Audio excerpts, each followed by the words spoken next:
Okay, so the curve right now is steepening.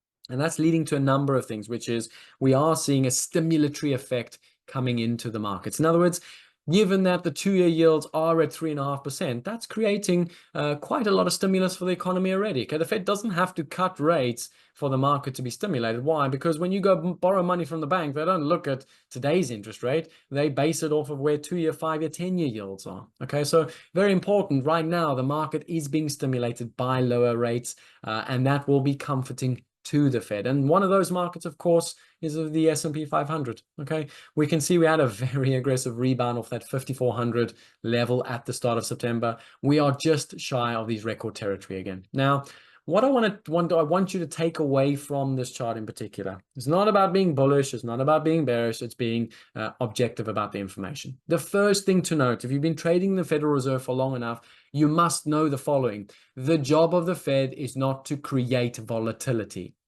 Okay? They are not in the business of creating volatility. It's the opposite. They want to dampen volatility. In other words, if they did come out tomorrow and said, look, we'll cut 50, we're going to keep cutting, we're going to be data dependent, blah, blah, blah, blah, blah. VIX is ultimately going to get squashed. Why? Because the Fed's giving the market exactly what it wants and what it needs. Okay, it's that stimulatory effect. So should the Fed come out tomorrow and not push back on the very aggressive rate cuts, you will see that VIX turn lower. You'll see it get squashed all the way back down to those levels that we saw for May, June, and July, around 14, 14 and a half, 15.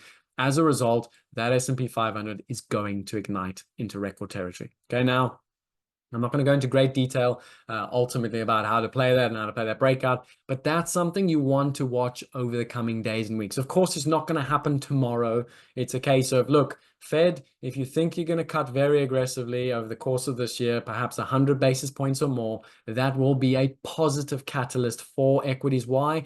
Because what's the thesis driving equities all year? It's a growth thesis. It's a thesis that we're still growing above trend. We still have a lot of stimulation coming from the fiscal support. Okay, so anything to the tune of now having fiscal support as well as a cutting environment will be really positive for equities moving forward. And that will be confirmed by a lower VIX. Okay, and that's going to be the cue. Keep an eye on that VIX. If you start to see that move back down to 15s, you can bet your bottom dollar, not only are we going to move to record highs, but we are going to begin to trend as momentum picks up. Okay, that's the S&P 500. In terms of gold, okay, gold and bonds, this is where we see some of the most aggressive positioning going into tomorrow. Of course, gold broke out late last week into record territory, and that is because of this very aggressive rate cut cycle that's being priced. There's two things that have driven gold all year. At the start of the year, of course, it was the higher than expected inflation and the fact that the Fed said, hey, we will accept this higher inflation. We're not going to hike anymore. We'll just accept higher inflation. Okay, and that's what ignited the rally really early in the year, January, February, March. We then settled into this range for May, June, July. The data started to deteriorate in July, and that's when the market started pricing in that very aggressive rate cut cycle. And as a result, gold is now driven by that very aggressive rate cut cycle. Okay, and that's why I said market positioning is at risk. Very, very important. Gold is just one of those markets now that everyone's long. Okay, everyone's bought through this breakout. Everyone is $40 to $60 on side right now, looking for this gold to continue higher. Should the Fed come out tomorrow and not push back, not say anything about the fact that the market's thinking there's at least 1 or 2 50 basis point rate cuts this year, gold's just going to keep going. Okay, it's not going to stop. It'll continue this rally. Where it goes to, anyone's guess. Okay, we've never been here, so there's no point in guessing where it'll go to. Okay, the point is the market, in particular the gold market, will like that. Okay, and bulls will be very, very comfortable with their positioning, and anyone not long is going to jump on and join in the upside potential. Okay, however, if the Fed does come push back and the Fed says, look, 75 basis point cuts this year, perhaps maybe 4, 5, or 6 next year, right? That's going to create a little bit of disappointment in gold. But the key positioning, the key part of gold to understand is we could drop all the way back down to that 2,500 and still it's sufficient from a technical standpoint. Okay, 2,500 is a really important area for gold. In order to get those big buyers that have sort of punched through into record highs last week, in order to get them out, you're going to have to get below 2,500. Okay, so long as we're above 2,500 tomorrow or the days after, gold is a buy only. Get below 2,500, okay, because the Fed's a bit hawkish. The Fed says, look, we're not going to cut more than 3 times this year, and all of a sudden gold could suffer a little bit of a setback. Does it change the long-term fundamentals of gold? No, the Fed's still going to cut. The economy is still slowing. So gold is still very much a buy. It's just ultimately the positioning that'll get challenged as a result of the Fed tomorrow. Okay. Oh, one other final note. If you've been watching inflation expectations all year, you'll see that they've really dropped from 2.5% all the way down to 2%. Why? Well, because the economy was slowing. The data was deteriorating. What we've seen over the last couple of days is that's now starting to tick back up. Okay, so again, this is one of those things that if the Fed is going to cut aggressively, what are break-even inflation expectations going to do? They should rise. Okay, if you're going to cut very aggressively and inflation is going to again become a concern because it's already sticky, that will start to rise. And guess what that does for gold? It continues to rally higher. Why? Because it's a hedge against inflation. Okay, two more markers to talk about. One, Dixie, dollar index. Now, sure, not the best example of the dollar, but you'll get the gist of it.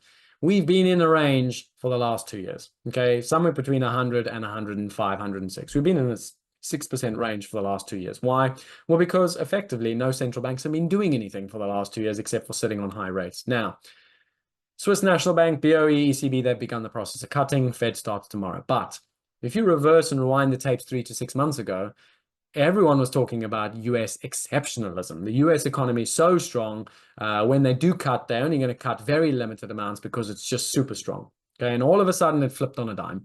2 months ago, things flipped on a dime. We've dropped 4% in the space of a month. Okay, now, in essence, depending on what the Fed tells us tomorrow is depending on what this dollar is going to do. You can see right now, the market has been in this real consolidation zone in this sort of support area for the last month. And it's all waiting for that confirmation from the Fed, which is, are you concerned?